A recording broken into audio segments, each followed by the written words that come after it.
Excellencies, distinguished colleagues, I hereby declare open the 10th meeting of the 59th session of the Human Rights Council. Excellencies, distinguished colleagues, I now have the honor to give the floor to His Excellency Mr. Saeed Abbas Araghchi, Minister of Foreign Affairs of the Islamic Republic of Iran. You have the floor, Excellency. Bismillah ar-Rahman ar-Rahim. Mr. President, distinguished delegates, I am Saeed Abbas Araghchi, Foreign Minister of Iran, a peace-loving nation inheriting one of the most ancient civilizations that has made significant contribution to human civilization, culture, and ethics. Now, this nation of nearly 100 million population is subject to an outrageous act of aggression by a regime that has been committing a horrible genocide in Palestine for the past 2 years and that is occupying the lands of neighboring countries. Ladies and gentlemen, I stand before this august body to remind you of the legal and ethical responsibility each and every state member and observer of the Human Rights Council has to stand up against this grave injustice.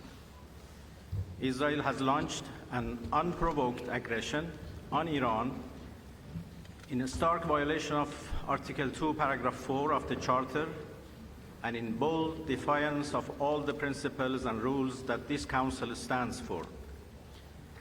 This is an unjust war imposed on my people since early hours of Friday, 13 June, when Israel perpetrated a mix of unlawful and criminal operations against off-duty military personnel, university professors, and ordinary people.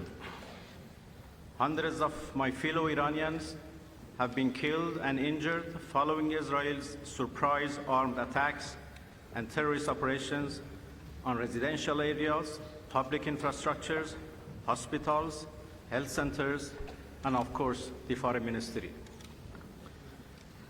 Our peaceful nuclear facilities have also been targeted, despite their being under full monitoring of IAEA, and despite the fact that attacking such facilities are absolutely banned under international law.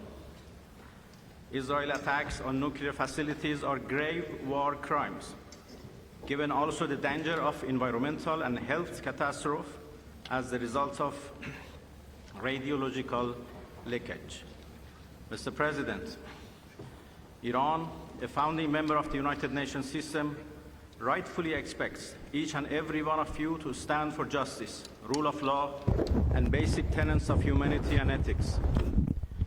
Iran is under a merciless act of aggression.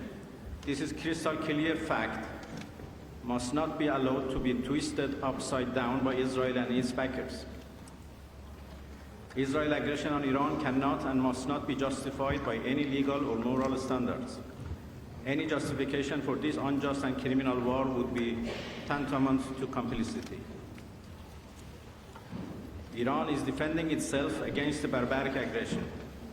We are entitled, tasked, and determined to defend our territorial integrity, national sovereignty, and security with all force. This is our inherent right, as also clearly recognized under Article 51 of Charter. Dear colleagues, the peace and rule of law are at serious stake as a result of Israel's unlawful invasion of Iran. Israel is committing war crimes and crimes against humanity. International humanitarian law, already badly undermined as a consequence of Israel's relentless atrocities in occupied Palestine and elsewhere, is now under another extremely serious danger as Israel is committing grave violations of 1949 Geneva Conventions. Mr. President, Switzerland is the custodian of Geneva Conventions and protocols on IHL and has an important responsibility in this regard. Indeed, every state party to 1949 Convention shall shoulder their responsibility under these conventions, in particular common articles 1 and 3 of these conventions. Dear colleagues, we were attacked in the midst of an ongoing diplomatic process. We were supposed to meet with Americans on 15 June to craft a very promising agreement for peaceful resolution of the issues fabricated over our peaceful nuclear program. It was a betrayal of diplomacy and an unprecedented blow to the foundation of international law and UN system. Let me be clear.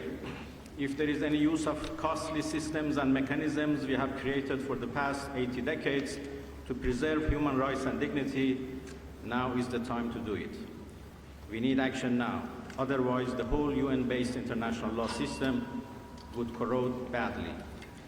This is a historic moment for human civilization when a civilized nation has come under an unjust war of aggression. The world, every state, every UN mechanism and body has to be alarmed and has to act now to stop the aggressor, to end impunity and to hold the criminals accountable for their unending atrocities and crimes in our region.